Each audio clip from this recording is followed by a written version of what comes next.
Hukum membunuh ular yang masuk ke rumah, ulama terbagi pada 4 pandangan. Baik, pandangan itu karena ada beberapa turunan dalil-dalil termasuk hadis Nabi SAW, termasuk riwayat Muslim hadis 2236 yang memberikan beberapa pernyataan. Singkatnya, 4 pandangan itu. 1. Allahu Rabbi wal Islam dini wa Muhammadan Rasulullah wa yaqini. Bismillah. Assalamualaikum warahmatullahi wabarakatuh. Apakah benar kita tidak boleh membunuh ular yang bersemayam di dalam rumah? Ada ular bersemayam nih. Masya Allah. Biasanya ular tuh masuk jala, tapi bersemayam di rumah, luar biasa. Antum tuh kalau kata-kata tuh luar biasa ya. Hebat. Ular bersemayam, anak tidur. Padahal sudah coba diusir tapi tetap balik masuk lagi. Terus saya juga takut, nggak nyaman. Ya ularnya bersemayam, mas antum nggak ikut. Biasa. Kalau berdekatan dengan ular. Tayyib. Hukum membunuh ular yang masuk ke rumah, ulama terbagi pada 4 pandangan. Baik, pandangan itu karena ada beberapa turunan dalil-dalil termasuk hadis Nabi SAW, termasuk riwayat Muslim hadis 2236 yang memberikan beberapa pernyataan. Singkatnya, 4 pandangan itu. 1. Boleh membunuh ular dalam mazhab Hanafi ya, yang masuk ke rumah tanpa peringatan. Jadi begitu masuk dibunuh, itu dibolehkan. Pendapat pertama. Baik. Yang kedua, boleh membunuh ular yang masuk ke rumah, tapi dengan catatan diberikan dulu peringatan. Bahasa riwayatnya 3 kali. Diberikan peringatan 3 kali itu menunjuk pada banyak. Ya, tidak harus kemudian bisa dilangsungkan dengan 3 kali sapuan, tidak. Tapi dengan peringatan-peringatan yang umumnya bisa dipahami mengusir ular. Ya, 3 kali saya kasih peringatan ya. Kalau tidak, saya bunuh kamu. Nah, tidak begitu. Ya, jadi antum dorong, arahkan. Kalau dia tidak pergi, maka itu boleh dibunuh. Fahuwa kafir. Itu kata Nabi SAW kafir. Nanti saya terangkan kenapa ular disebut kafir. Ya, jadi yang kedua, boleh membunuh setelah diberikan peringatan. Ya, 3 kali dalam konteks ini peringatan untuk diusir keluar.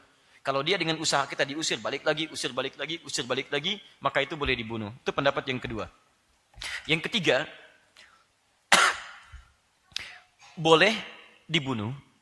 Saya ulang, boleh dibunuh ular di dalam rumah jika ular itu masuk ke rumah di luar kota Madinah.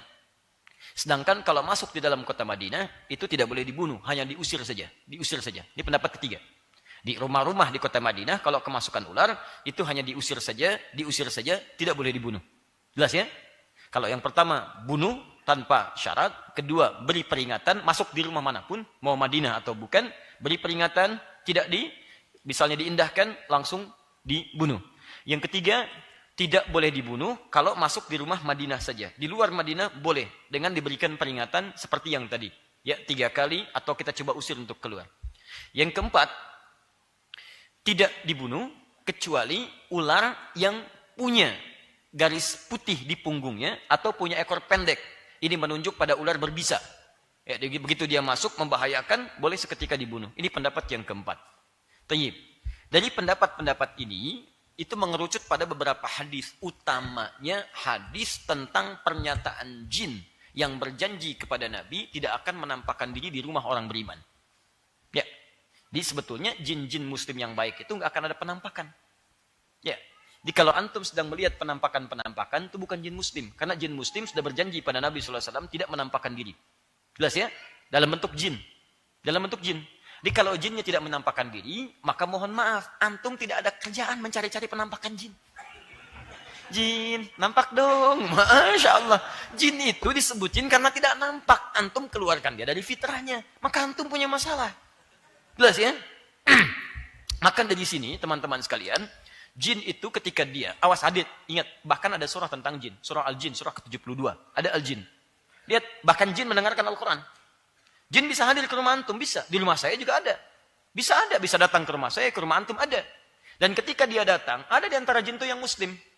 Tapi tetap, kembali pada kesepakatan dan fitrahnya, dia tidak menampakkan diri. Tapi dia dengar kalau antum baca Al-Quran. Lihat ayat pertamanya. Qul uhiya ilayya annahu istama'a nafarum minal jinni. Ya, Katakan Muhammad diwahyukan kepadaku ketika sedang baca Al-Quran, ada sementara jin yang mendengar bacaan Quran. Maka mereka berkata, inna sami'na Qur'anan ajaba. Kepada teman-temannya, kita mendengar Quran yang sangat mengagumkan. Masya Allah, jin saja dengar Quran. Masa antum yang bukan jin gak mau dengar Quran? Jadi kalau ada manusia tidak mau mendengar Quran, dia lebih parah dibandingkan dengan jin. Jin aja dengar Quran. Jelas ya? Nah, yang paling menarik di sini, ada perjanjian tidak menampakkan diri. Maka dia kalau menampakkan, bisa dalam wujud yang lain selain wujud jin. Di antaranya binatang, terlebih ular. Pernah kejadian di masa Nabi, seseorang kemudian menikah, pengantin baru. Begitu akan masuk ke rumahnya, si perempuannya keluar di luar rumah. Nah, dulu, adat masyarakat dulu, kalau ada perempuan di luar rumah, maka ini menunjukkan perempuan itu punya perilaku yang tidak baik. Maka si suaminya langsung mengambil anak panah, ingin panah perempuan itu. Baik. Hati-hati ya, jangan salah paham di sini. Begitu kemudian ingin dilepaskan anak panah, si perempuan mengatakan, tahan sebentar. Ada sesuatu terjadi di rumah menyebabkan saya keluar. Bukan karena saya tidak baik. Baik, apa yang terjadi kemudian? Maka dilihat di dalam rumah ternyata di situ ada ular. Dipanahlah seketika. Suaminya masuk dipanah. Istrinya mengatakan, saya tidak tahu apakah suami saya membunuh ular duluan atau ular yang kemudian mematikan suami saya. Maka ketika keluar ternyata ularnya yang mati dipanah oleh suaminya. Maka keduanya kemudian beberapa sahabat mengadukan pada Nabi. Ya Rasulullah, mohon doakan kami ya Rasulullah. Karena di rumah ada ular. Kata Nabi, kalianlah yang mohon ampun kepada Allah subhanahu wa ta'ala. Karena kalian telah membunuh seorang jin yang muslim. Di jin itu sedang berada di dalam rumahnya. Dia masuk dalam bentuk ular di situ. Maka dari itulah kemudian jika jin ular ada yang masuk ke dalam rumah, pendapat yang terkuat adalah Anda coba usir dulu. Jika dalam diusir dia tetap bertahan balik lagi, kata Nabi fahuwa kafir. Itu mungkin kalaupun jin termasuk jin yang kafir. Tapi kalau misalnya ular-ular berbahaya seperti tadi, yang ada 2 putih di punggungnya atau berekor pendek menunjukkan yang sifatnya berbahaya, maka tidak usah pikirkan jin lagi. Dan gak usah ditanya, jin bukan, ayo jin bukan. Udah begitu tanya antum dipatok gitu kan. Paham ya?